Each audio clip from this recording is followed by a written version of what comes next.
Boldwood presents The Wives, written by Valerie Keogh and read by Rose Robinson. The moral right of the author has been asserted. This performance is owned by Boldwood. Chapter 1.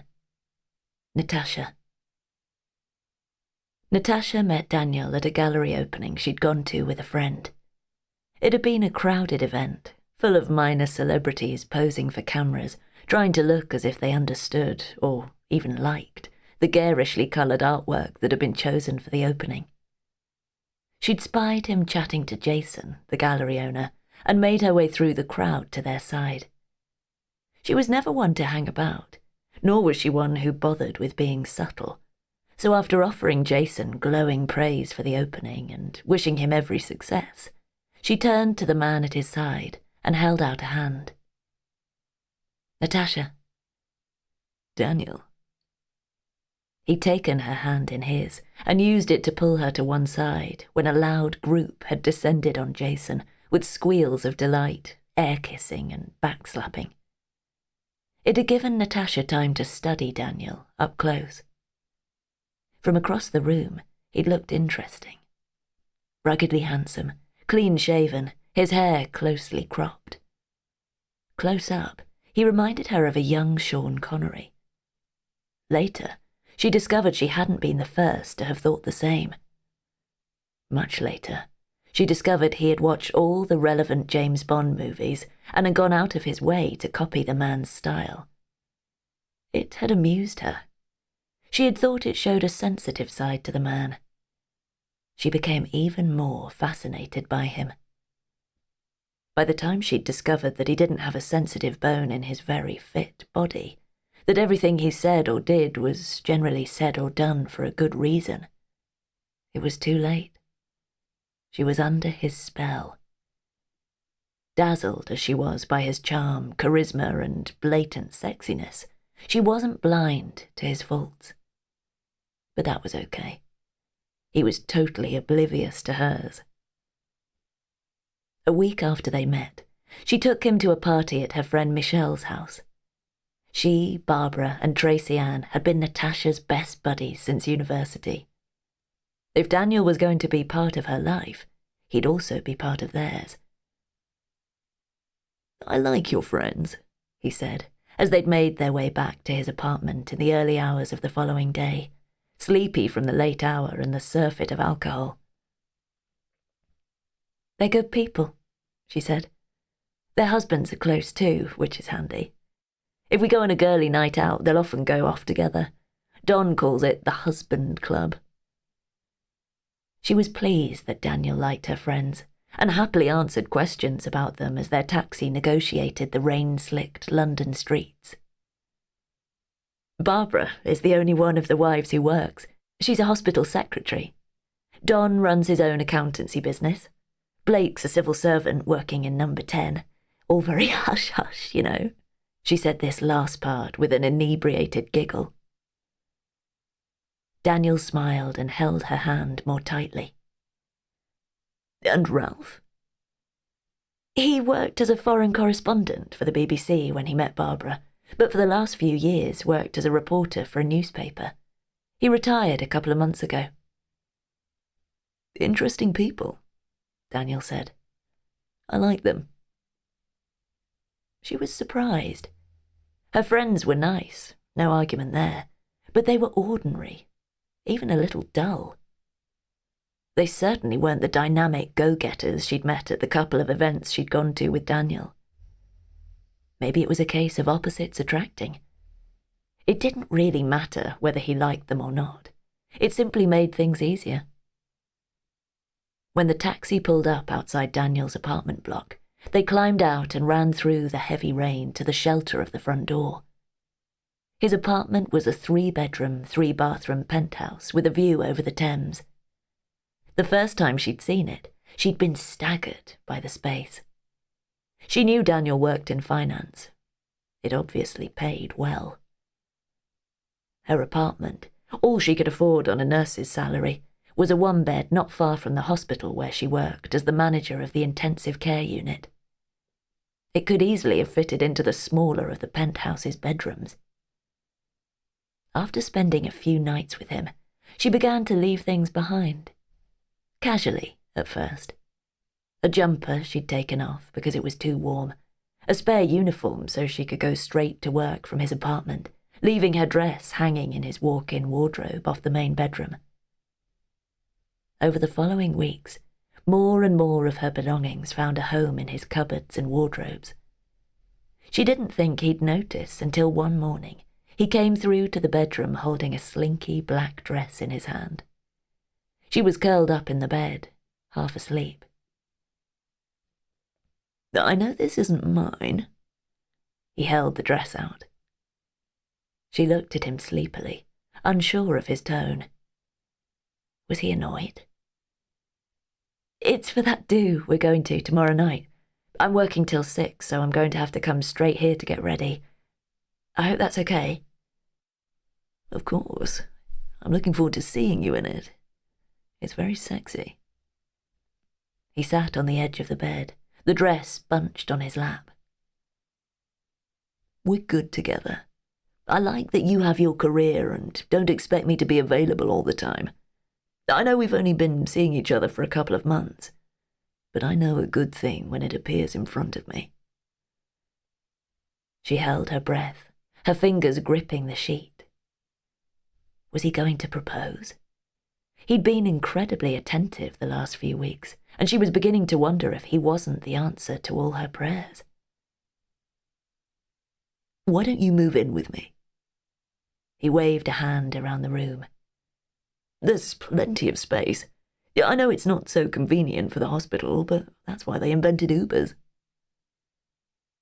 Not a proposal, more a proposition. It would do for the moment. "I couldn't afford to get an Uber every day, Daniel. Be reasonable." He shuffled up on the bed and grabbed her hand. "You can't. I can. It'd be worth it to have you here waiting for me every day." His mobile buzzed, and with a quick kiss on her cheek, he answered it, his attention immediately on whomever had called. He tossed the dress he was still holding onto a chair and left the room. Yes, she could see how having her there suited him. Without being vain, she knew she was attractive and her figure was good. She was intelligent, too, but she wasn't sure that counted for much with him. He enjoyed having a glamorous woman to bring to the many events he attended, liked having someone to eat dinner with. He certainly liked the sex. She climbed from the bed, picked up the dress he'd crushed, shook it out and hung it back in the wardrobe. When she opened the bedroom door, she could hear Daniel speaking in that rapid-fire way he had when he was in the middle of a deal. He used one of the 3 bedrooms as his office. She slipped by it and into the huge, open-plan kitchen living room that stretched the width of the apartment. He had a top-of-the-line coffee maker, of course, and she made herself a cup, taking it to the window to stand and stare across the city. It was a stunning view. She could get used to living there very easily. She turned and looked around the room. For this, she could be the woman of his dreams. Beautiful, charming, undemanding. It wasn't what she'd planned for her life. She loved being a nurse, but the satisfaction, the respect, the sense that she was doing something worthwhile had all vanished. Maybe it was time to admit defeat, to put an end to the long hours, the impossible demands, the ever-increasing workload, the struggle to make ends meet on a nurse's salary. She'd always thought marriage and children were for other women. Now the life her married friends had was exactly what she wanted. Daniel's offer was the thin end of the wedge. She'd take it, and she'd hammer that wedge home to give her the future she deserved. Chapter 2. Natasha. Moving into Daniel's apartment didn't make Natasha's life any easier. Even by taxi, the commute was a bitch, but it certainly made it more comfortable. And Daniel was easy to live with. True, she saw a lot less of him than she'd expected, but when he was there, he treated her like a queen. If she was working late, they'd order a takeaway. If she was off, they'd eat out. "I'll cook dinner tonight," she said one morning.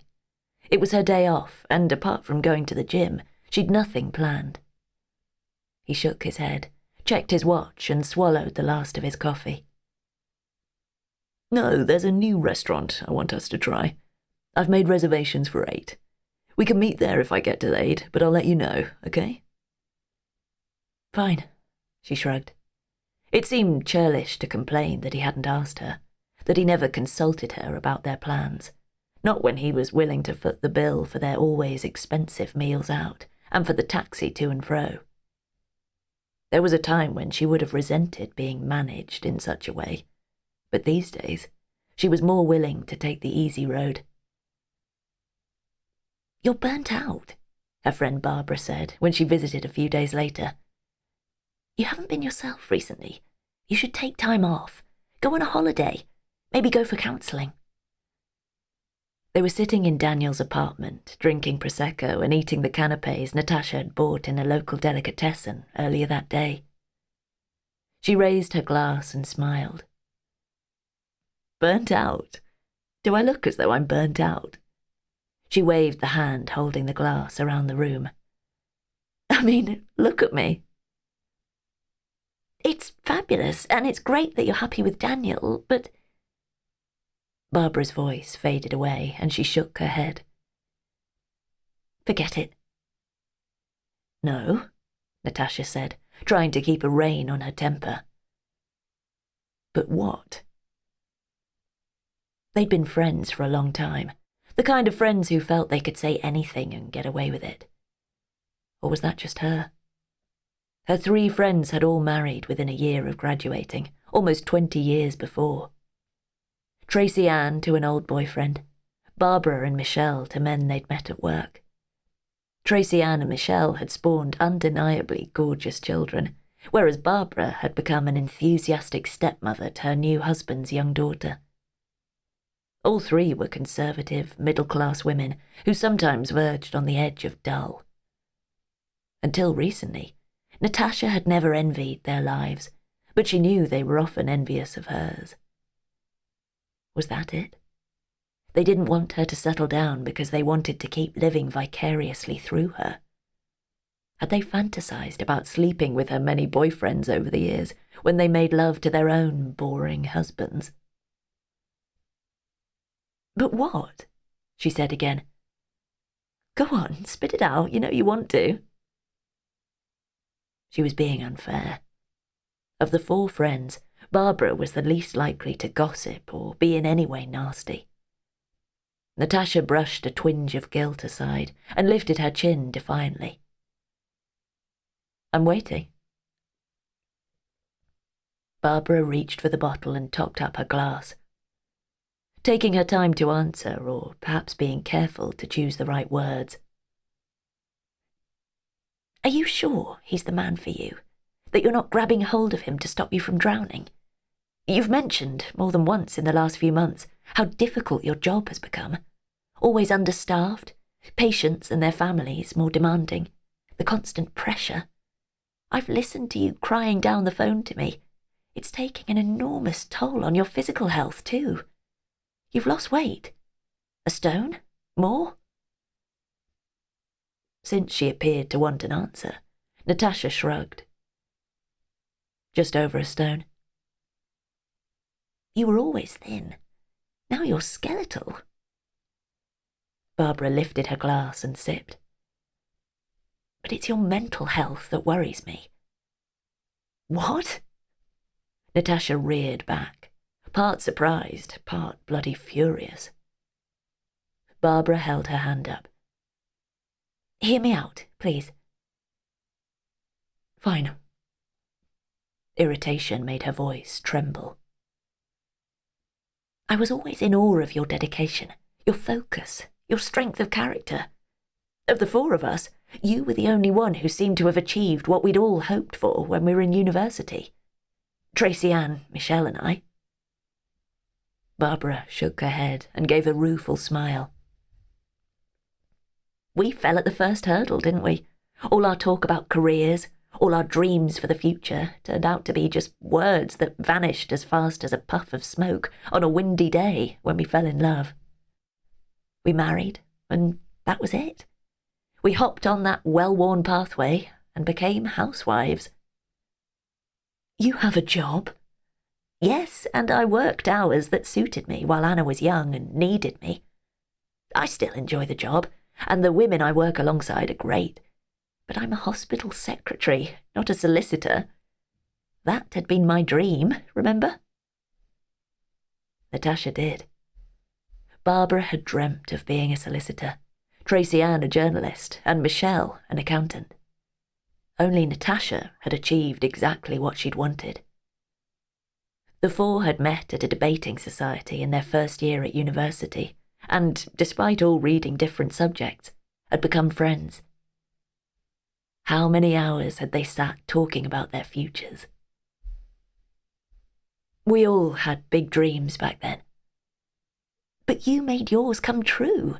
You run a busy intensive care unit, a hugely challenging job that you were made for." Barbara put her glass down and leaned forward, closing the distance between them. "You never compromised. I admired that. I know Michelle and Tracy Ann feel the same. It's as if you were living the dream for all of us. Does that make sense?" Natasha nodded. It had been exactly what she'd been thinking. Guessing Barbara wasn't finished, she stayed silent. "The last couple of years, the continuous pressure of your job, it's changed you." "Changed me?" Natasha's laugh rang out, a false, brittle sound that seemed to echo the sentiment. "I'm the same person I always was." "Are you?" Barbara waved a hand around the room. "You moved in with Daniel after only a few weeks. You talk about eating in expensive restaurants every night of the week. You never mention work anymore, when before you never shut up about your patients and how busy you were. It's like you've turned into one of us." This time, Natasha's laugh was genuinely amused. "You make that sound like the greatest insult." She reached for the bottle and poured the last of the Prosecco into her glass. "Maybe I've had a change of heart." She picked up the glass and raised it towards Barbara in a toast. "Maybe I just needed to meet the right guy. We're really good together." "What happens when he finds out that the real you isn't as biddable and easygoing as he thinks you are, though, Tash? What happens when he discovers you're an ambitious, career-driven woman? What then?" Natasha smiled but didn't answer. She could have said that she was happy with this new version of herself, or she could have told her the truth, that by the time Daniel found out what she was really like, it would be too late. Chapter 3. Natasha. In the beginning, Natasha hadn't thought her relationship with Daniel was destined to last. Even when she'd fallen in love, not with him, but with his fabulous apartment, she'd seen an end in sight. She assumed he'd felt the same, but then, and she wasn't sure when the change occurred, he became more attentive, more romantic, and she wondered if, after all, he wasn't exactly what she needed. By the time he'd asked her to move in with him, she was sure. Over the next few weeks, Natasha met her friends a few times, but if either Tracy Ann or Michelle agreed with Barbara about Daniel's unsuitability, they didn't say. And if there were knowing glances shared between them, it was easy to ignore them too. Natasha had learned it was easier to pay no attention to things she didn't want to face. At work, it was the only way she was coping.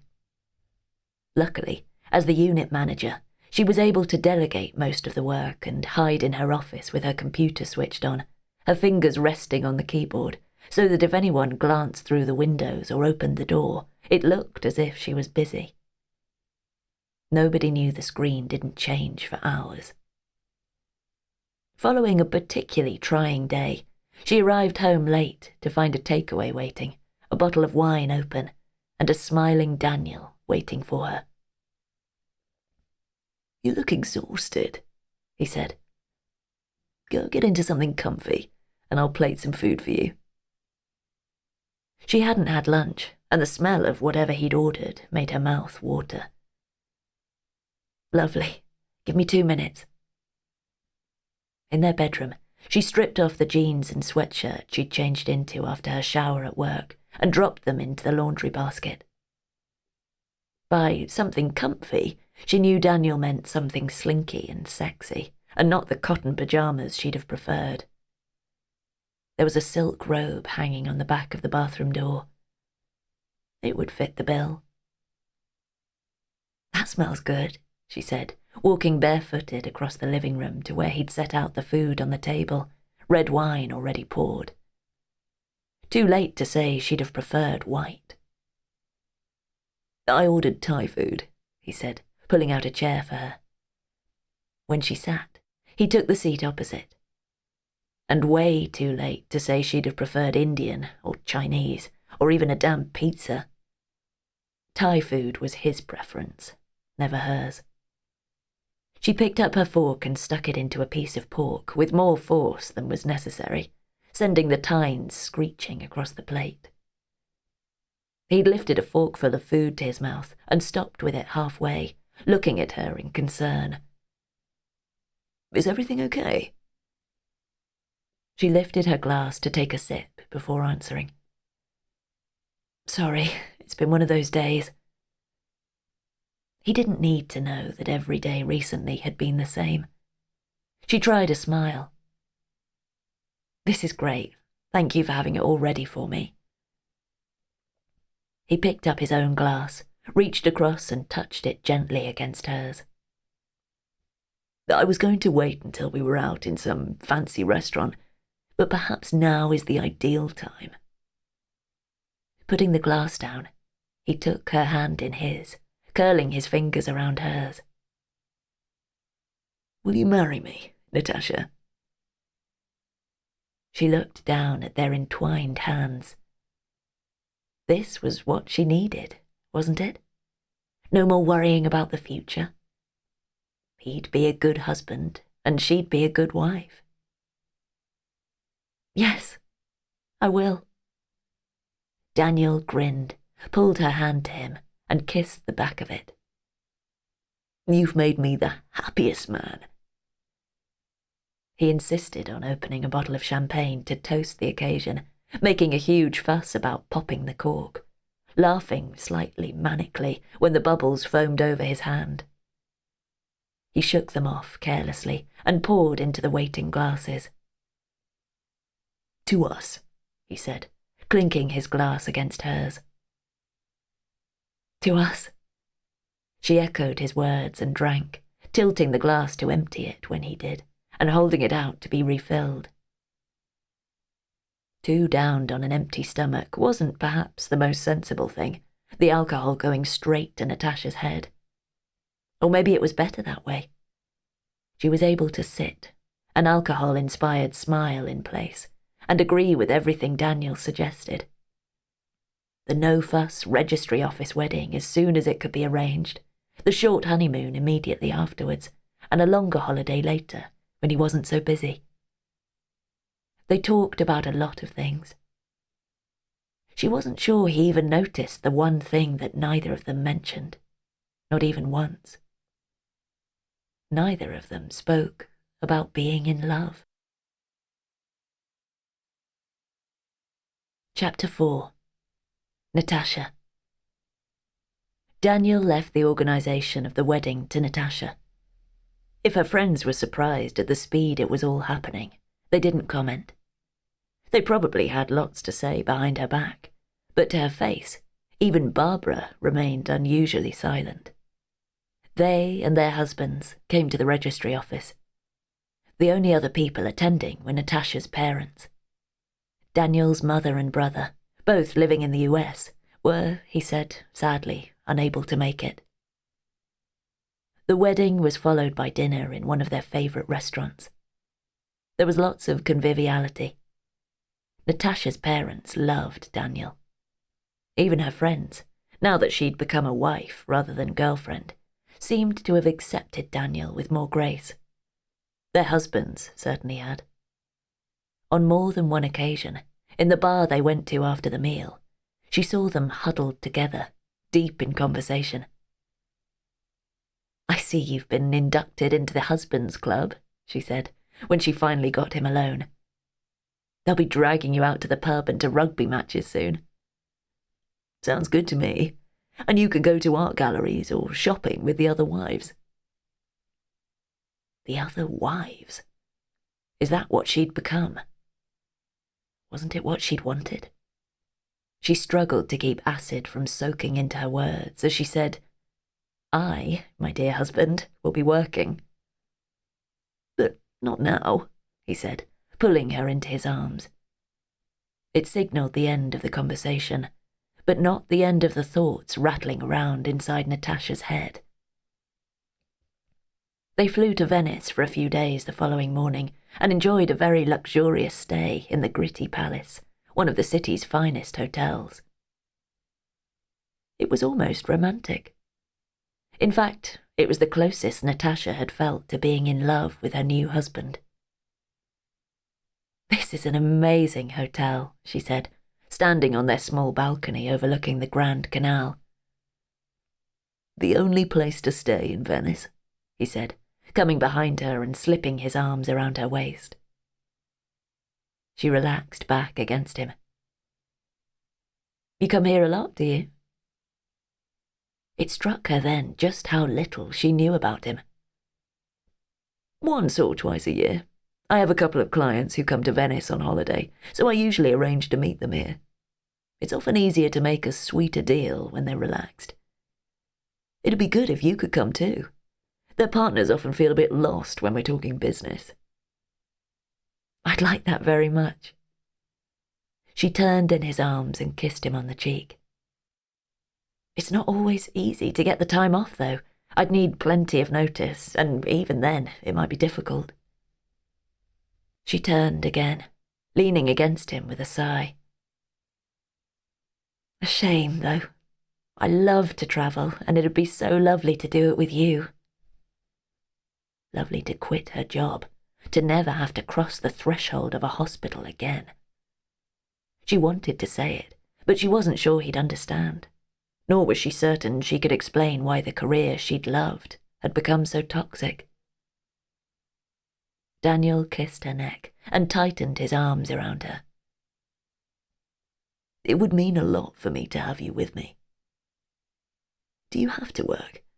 If it's the money, you don't need to worry." It had been what she'd wanted and hoped to hear, but she needed to pin it down. "And be a kept woman?" She turned again, staring into his hazel eyes with a smile. "To have to ask you for every penny? I'm not sure I could do that. Anyway, didn't you say you liked me having my own career?" He frowned. "I did, didn't I? But we make a good team. I like having you around." He kissed her gently on the lips. "You wouldn't have to ask for money. I'd give you a credit card on my account. You could spend what you wanted. I make plenty of money, Tasha. Enough for whatever you want to buy." He smiled and lifted an eyebrow. "As long as you don't go buying Ferraris or Porsches, that is. Maybe the odd Chanel jacket or pair of Louboutin shoes. I think the finances could stretch to those." He kissed her again, more urgently this time, the kiss deepening until he groaned and pulled her by the hand back towards the bed in the room behind them. "So what do you think?" he asked, much later, when the light that slid through the open balcony doors had faded. The distinct buzz of a mosquito made him swear softly and jump to his feet. He shut the doors, looking around for the offending insect, and slapped a hand on the wall, killing it instantly.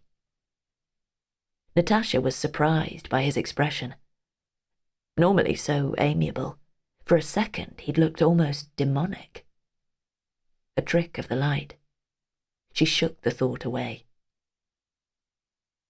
Well? He climbed back onto the bed beside her and ran a hand down her bare arm. The same hand that had squashed the mosquito. She couldn't hide the shiver that fizzed through her. "You're cold," he said with the instant concern she'd come to expect from him. He reached to the end of the bed and pulled up the sheet, wrapping it around her. "Better?"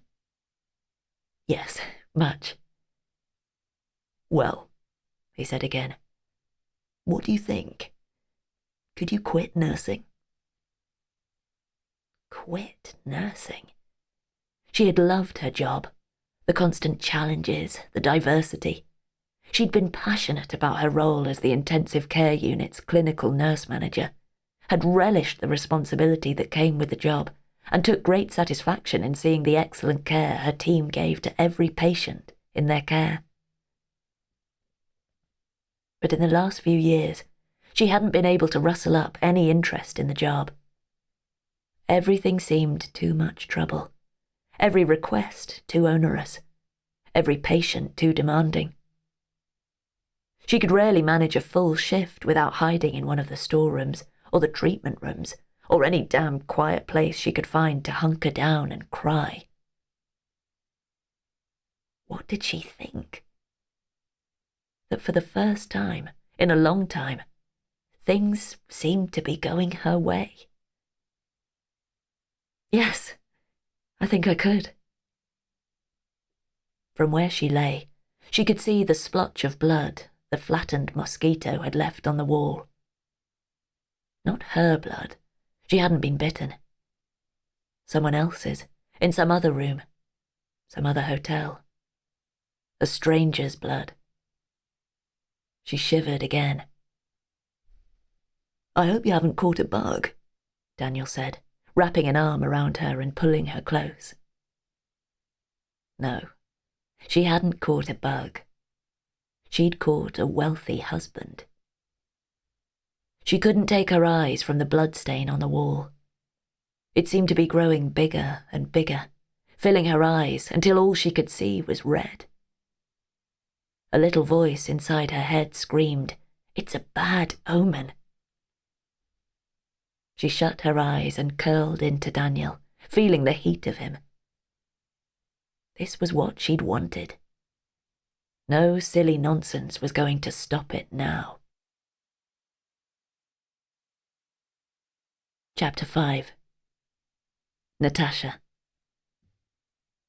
4 days were all Daniel could spare from his job as an independent financial advisor. Even when they were away, he spent hours on his phone speaking to clients or sending and answering emails. It was during those 4 days that Natasha realized he never completely switched off. Even when he wasn't working, he was thinking about it. "I'll make it up to you," he said, kissing her cheek. "It's just an unexpectedly busy patch.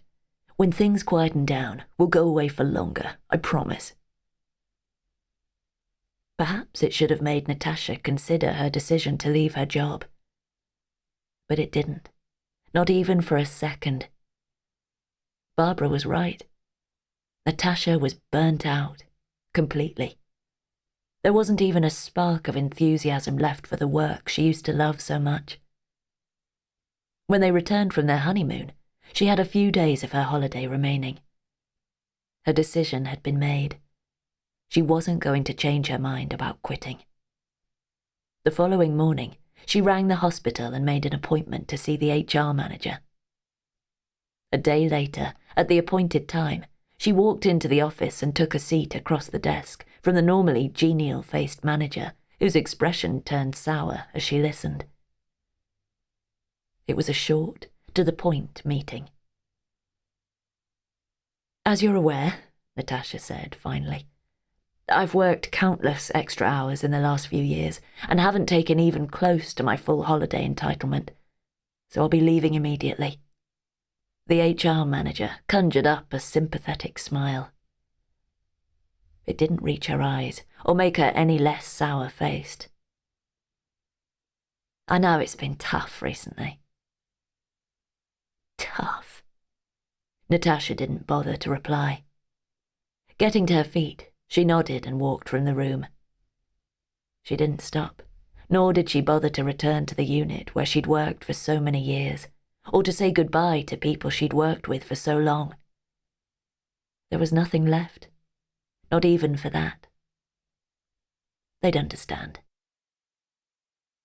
That evening, in yet another new restaurant, Daniel insisted on ordering champagne when she told him.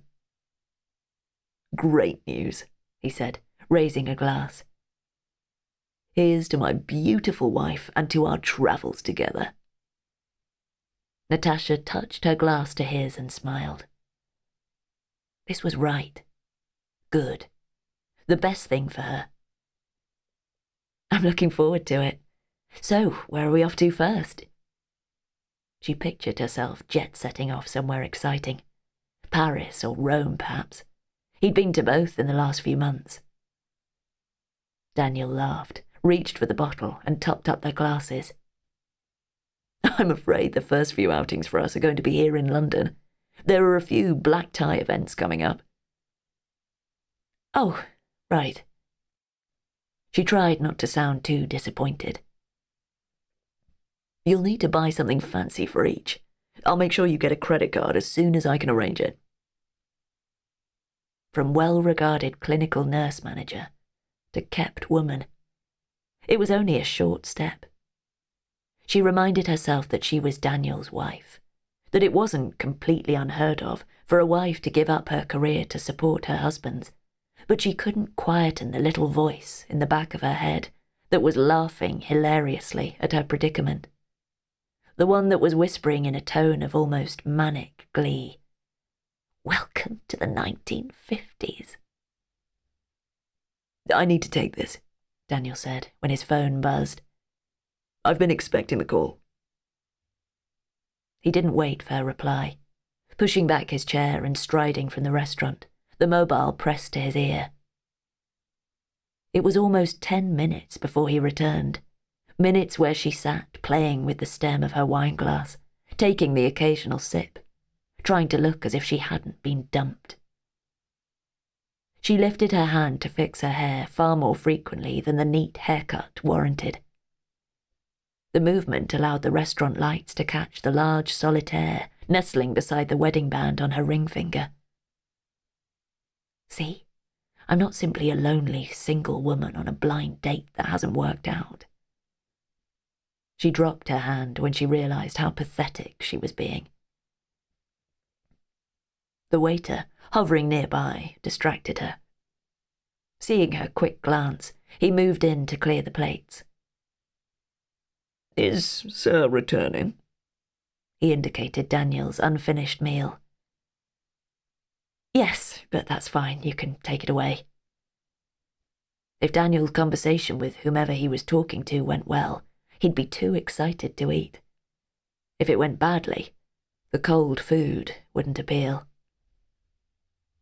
You could bring 2 double espressos, please, she said to the waiter. Whichever way the conversation went, coffee was always going to be acceptable. When the espressos came, she sipped hers slowly, letting her thoughts wander. She'd made the right decision, hadn't she? She was 38, had been a nurse for 14 years. It had been who she was. Now she felt adrift. She needed to take hold of her life, stop letting it run away with her. First off, it wouldn't be any harm to consider her finances. She'd always been a hand-to-mouth kind of person. Once her mortgage was paid, the rest of her salary went on bills, holidays, and socializing. These last 2, curtailed by recent events beyond her control, had never really recovered. It meant she had some money in the bank, just not a lot. She was still wondering about her next step when Daniel returned. "Sorry about that." His satisfied expression said it all. The outcome of the call had been a good one. He picked up the tiny coffee cup, swallowed the contents, then put the cup down and reached for his wine glass.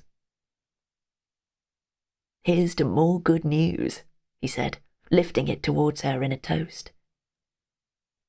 "It's a night for it," she said with a smile.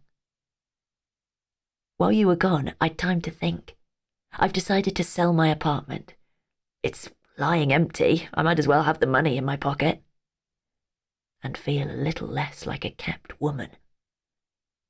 I could pay off the mortgage and you could help me invest some of what's left." He knew exactly how to make the most of her money. She had, by then, discovered the secret to his success. He had absolutely no morals when it came to making and closing a deal.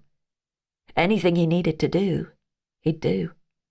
Any rule was bent, if not smashed to pieces, as long as it resulted in a favourable outcome. He took delight in coasting close to the edge of legality, greater pleasure in crossing the line and getting away with it. What Natasha knew about the world of high finance, she'd learned from the TV. It wasn't much, but she knew insider trading was illegal. "Aren't you afraid you'll be caught?" she asked him once. To his credit, he didn't keep his shady dealings a secret from her. On the contrary, he'd explain in great detail what he was up to. She was never quite sure if he was boasting or merely using her as a sounding board to see if a plan was feasible. It usually was. "If I didn't take a calculated risk, I'd be sitting in a back office in a bank earning a paltry amount of money." He raised an eyebrow and smiled. "Notice I said a calculated risk. Everything is well planned, so don't you worry your pretty little head about it."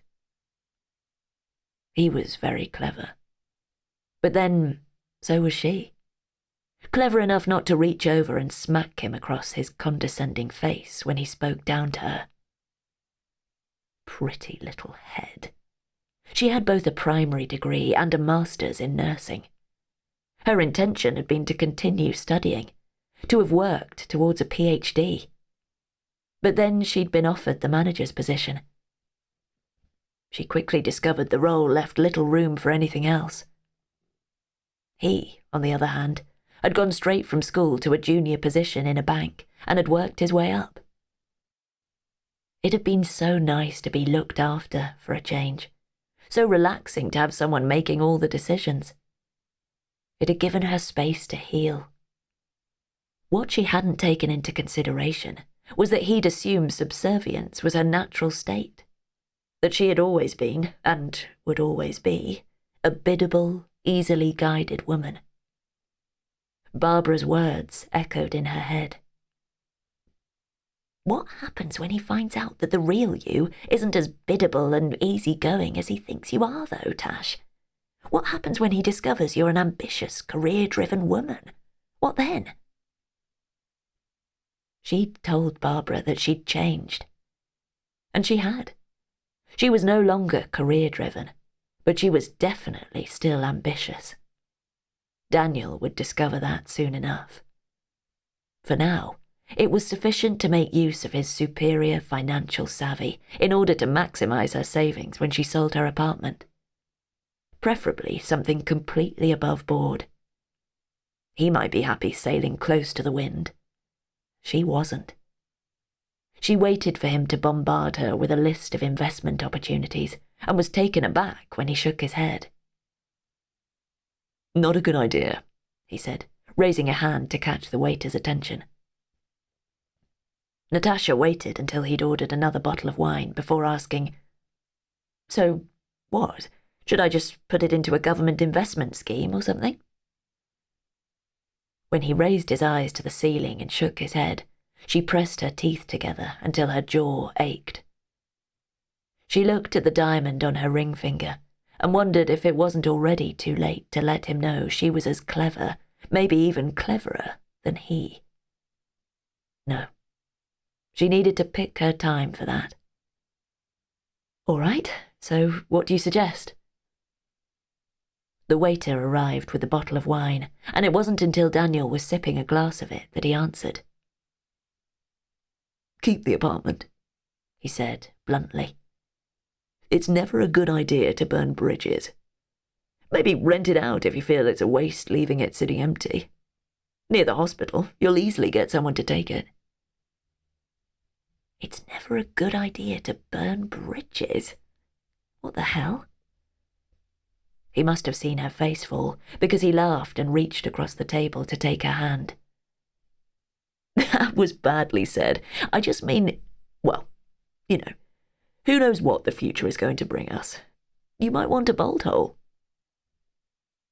They'd had a bottle of champagne and were on their second bottle of wine.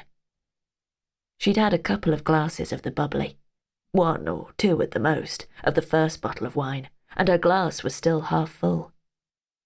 It was Daniel who'd drunk most. Unsurprising then that his eyes were glittering and he was saying things he might not have said when he was sober. Was he already having regrets? Doubts? A case of in vino veritas? Only days after their wedding, was he already envisaging the end? They'd divorce. She'd go back to her tiny, claustrophobic apartment. Oh God, she'd have to go back to work. When he'd brought up the idea of a prenuptial agreement shortly after they'd got engaged, she'd laughed, assumed he was joking. Prenups were for celebrities and the seriously wealthy, not for people like them. A day later, he put a document on the table in front of her. I think it's best if we have finances sorted before we marry. It's a changing world. We need to be prepared. To be prepared? For their marriage ending before it had even begun? He was standing, waiting. With a resigned huff, she'd picked it up and read it through. It was straightforward, and as far as she could see, it was fair. If they split up within 2 years and there were no children, they'd simply leave the marriage with what they came into it. If their marriage lasted longer than 2 years, she'd get a lump sum that would increase with every extra year they were together. If there were children, the conditions changed completely, with the family home being hers until the youngest child turned 18. Then it would be sold and the proceeds divided. There was also a generous monthly allowance. It seems very fair, she said. She read it through a second time, wondering if she should take legal advice before signing. Or at least talk to her girlfriends about it. She smiled at the thought of their horrified faces. They'd consider a prenup so unromantic. And they'd be right. It was. But then, so was their relationship. It's simply as a precaution, Daniel said, handing her a pen. In case you get bored, married to an overworked, busy financier and run off with the postman. It had made her laugh, and she'd taken the pen and signed the document with a flourish. They were going to have a happy marriage. They'd have 1, maybe 2 children, and they'd all live happily ever after. She'd make sure of it. And the prenup would gather dust. That was what she'd thought. But now, it's never a good idea to burn bridges. A bolt hole, she said, nodding and smiling as if he'd said the most humorous thing, as if she was a fucking moron. And maybe she was, because remembering that damn prenup, it hit her that perhaps she wasn't quite as clever as she'd thought. Chapter 6. Natasha. 4 months later, they'd finished dinner in their favourite restaurant when Daniel pulled a slim brochure from his pocket, unfolded it, and slid it across the table towards Natasha. What's this? She said, picking it up. I was thinking about that longer break I promised you. I saw this advertised. It's next month, so I rang to inquire about vacancies. A cruise? It was the last thing she expected. He laughed. I'm not suggesting going on a barge down the Thames, Tasha. It's on the Duchess Mary, the newest and most luxurious of the nobility line fleet. He reached out to tap the brochure. Have a look. It's all gourmet dining and fine wines. It's expensive, of course, but I think it'll be worth it. And even better, they have 4 deluxe rooms left. I thought you could ask your friends if they'd like to come along too. He flipped a page of the brochure. The cruise is 7 days, but you can add a variety of extensions when it's over. I thought we could go on a safari. And you can take that much time off? She looked up from the brochure, surprised. He'd always maintained it was difficult taking more than a few days off together. He lifted his glass and took a sip of wine before replying. They have Wi-Fi on the ship. If I need to work for a few hours, that'd be okay, wouldn't it? Of course. She looked back to the brochure, turning the pages slowly. It looked amazing. She'd only a very vague idea where the Zanzibar archipelago was. Off the coast of Africa somewhere. So we'd fly into Dar es Salaam. Tanzania. She'd a better idea now. Next month. That didn't leave much time. She wasn't sure her friends would be able to arrange things so quickly. The 4 of us have often talked about going on a cruise together. You know, a girly one, maybe to New York for shopping, but this sounds more exciting. She looked up from the brochure as a thought hit her. You're suggesting we pay for them all to come? By we, she meant him, of course. Why not? We can afford it. We didn't have a big wedding reception thing, so this will make up for it. That's very generous. Extremely so. Natasha was taken aback. You sure you want to go away for a week with them? He seemed to get on well with her friends, but it always seemed a little forced, as if he was trying too hard to impress them. This offer certainly would. Absolutely, I enjoy their company. A wistful expression crossed his face. I envy you, your friends. I've always been too busy, I suppose, but since we got married, the guys have been great, including me in various arrangements. It was an unusually emotional comment from him, and once again she was...